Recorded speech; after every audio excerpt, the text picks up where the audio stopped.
Hello friends, good evening. எப்படி இருக்கீங்க? நல்லா இருக்கீங்கன்னு நினைக்கிறேன். இன்றைக்கி வந்து நல்ல ஒரு ஈவினிங் ரெசிபி தான் பார்க்க போகிறோம். ஈஸியாக ப்ரெட்டு சாப்பிடாத, மில்க் சாப்பிடாத, எக்கு சாப்பிடாத குழந்தைங்களுக்கு எப்படி ஈஸியாக வீட்டிலே bread omelette, sweet bread omelette இது பண்ணலான்னு பார்க்கலாம் வாங்க. இப்போ நீங்கள் எடுத்துருக்கிறது வந்து மில்க் ப்ரெட் இல்லை அப்படின்னா, ஸ்வீட் ப்ரெட் இல்லை அப்படின்னா சுகர் ஆட் பண்ணிக்கோங்க கொஞ்சமாக.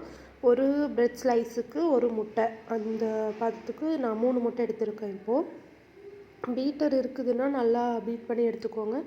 ரொம்ப நல்லா பீட் பண்ணிங்கன்னா ஃப்ளஃபியாக வரும் ப்ரெட் ஸ்லைஸு தவாவில் போடும்போது. நான் ஸ்பூன் வச்சு நல்லா ஸ்மாஷ் பண்ணி எடுத்துக்கிறேன். அந்த சுகரெல்லாம் நல்லா மிக்ஸ் ஆகுற மாதிரி எடுத்துக்கோங்க. இது ஃபைனலாக மிக்ஸ் ஆகி வரும்போது ஒரு என்ன சொல்கிறது, நம்ம ஜெல்லி மாதிரி தனித்தனியாக அந்த சுகர் க்ளம்ப்ஸ் மட்டும் தனித்தனியாக நிற்கிற மாதிரி இருக்கும். அதை அவாய்ட் பண்ணுறதுக்கு தான் பீட்டர் வச்சு பீட் பண்ணுறது. பரவாயில்ல, கொஞ்சம் ஃப்ளஃபி கம்மியாக இருக்கும், அவ்வளோதான். அப்போ ப்ரெட்டு வந்து நான் ஹோம்மேடு ப்ரெட்டு தான் வாங்கினேன், அதனால ஸ்வீட்டும் கம்மியாக தான் இருக்குது. அப்புறம் பீசஸ் வந்து ரொம்ப பெருசு பெருசாக இருந்துச்சு. ஸ்லைஸ் வந்து தின் ஸ்லைஸாக இல்லாமல் திக் ஸ்லைஸாக இருந்துச்சு. அதனால தான் நான் 3 முட்டை எடுத்திருக்கேன். நீங்கள் ஸ்லைஸுக்கு ஏற்ற மாதிரி உங்களுக்கு எவ்வளோ ப்ரெட் அதில் சோக் பண்ண போகிறீங்களோ அதுக்கு ஏற்ற மாதிரியே எடுத்துக்கோங்க. இப்போ வீடியோக்காக நான் ஜஸ்ட்டு டிப் பண்ணி தவாவில் போடுறேன். இப்போது சோக்காகி குழந்தைங்களுக்கு பிடிக்குது அப்படின்னா, சோக் ஆச்சுன்னா எப்படின்னா ரொம்ப சாஃப்டாக இருக்கும். அப்படி பிடிச்சதுன்னா நீங்கள் சோக் பண்ணி ஒரு 2 மினிட்ஸ் வச்சிங்கனாவே 2 மினிட்ஸ் இல்லை, ஒரு 5 செகண்ட்ஸ் கிட்ட அதில் வச்சிங்கனாவே சோக் ஆயிரும். எடுத்து அப்படியே தவாவில் போட்டு கொடுத்துடலாம். இதில் நான் வந்து ஆயில், கீ எதுவுமே போட போகிறதில்ல. ஏன்னா அது நான்ஸ்டிக் தவாங்கிறனால அப்படியே போட்டு தான் எடுக்க போகிறேன்.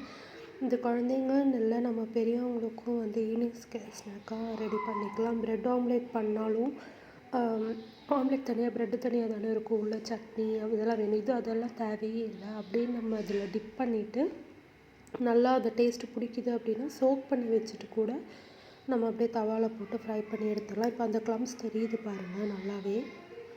இந்த மாதிரி தான் சுகர் மிக்ஸான க்ளம்ஸ் ஆகும். ஸோ பீட்டர் வச்சுட்டிங்கன்னா இந்த க்ளம்ஸ் கூட தெரியாது, அவ்வளோ நல்லாயிருக்கும். ப்ரெட் பாருங்கள், இது வந்து ஹோம்மேட் ப்ரெட்டு. ஸோ ஸ்லைஸஸே வந்து திக்காக தான் வந்துச்சு.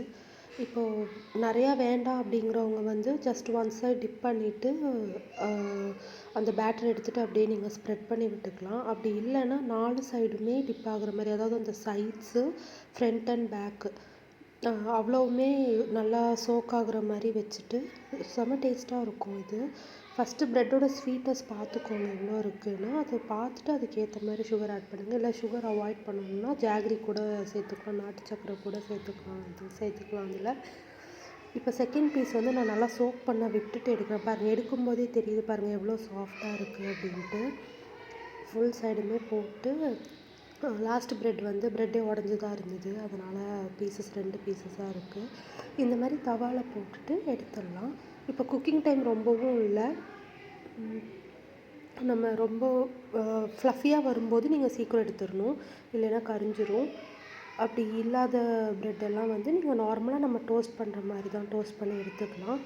எடுத்துகிட்டு நல்லா திருப்பி போட்டு, இப்போது சிலவங்க வந்து இந்த சைடில் இருக்க ப்ரௌன் கலர் க்ரம்ஸ் எல்லாம் கொடுக்க மாட்டாங்க. அப்போ நீங்கள் அந்த ப்ரௌன் கலரை மட்டும் கட் பண்ணிவிட்டு இந்த மாதிரி போட்டுக்கலாம். ஆனால் ப்ரௌன் கலர் கட் பண்ணும்போது நீங்கள் என்ன நோட்டீஸ் பண்ணணுன்னா, அது ரொம்ப சீக்கிரம் சாஃப்ட் ஆயிரும்.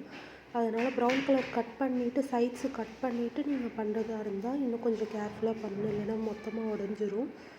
அவ்வளோதான். இப்போ இன்றைக்கி உள்ள வீடியோ எல்லோரும் ட்ரை பண்ணி பாருங்கள், நல்ல டேஸ்டியாக இருக்கும். ஸோ அந்த ஸ்வீட்னஸ் எவ்வளோக்கு எவ்வளோ இருக்கோ அவ்வளோக்கு எவ்வளோ நல்லாயிருக்கும். மில்க்கு கொஞ்சம் ஆட் பண்ணிங்கன்னா இன்னும் ரொம்ப சாஃப்டாக கிடைக்கும். ட்ரை பண்ணி பார்த்துட்டு கமெண்ட்ஸில் ஷேர் பண்ணுங்கள் எப்படி இருந்துச்சு அப்படின்னு. இதில் இன்னொரு ட்ரை வந்து என்ன பண்ணலாம் அப்படின்னா, எக்கு சுகர் போட்டு பீட் பண்ண அப்புறம் மில்க் ஆட் பண்ணி பீட் பண்ணுங்கள். ஏன்னா எல்லாம் மொத்தமாக ஆட் பண்ணும்போது அது என்ன மாதிரி டேஸ்ட் வரும்னு எனக்கு தெரியல. நான் யூஸ்வலாக ஆட் பண்ணும்போது ஃபஸ்ட்டு சுகரை நல்லா மிக்ஸ் பண்ணி விட்டுட்டு அப்புறமா தான் மில்க் ஆட் பண்ணி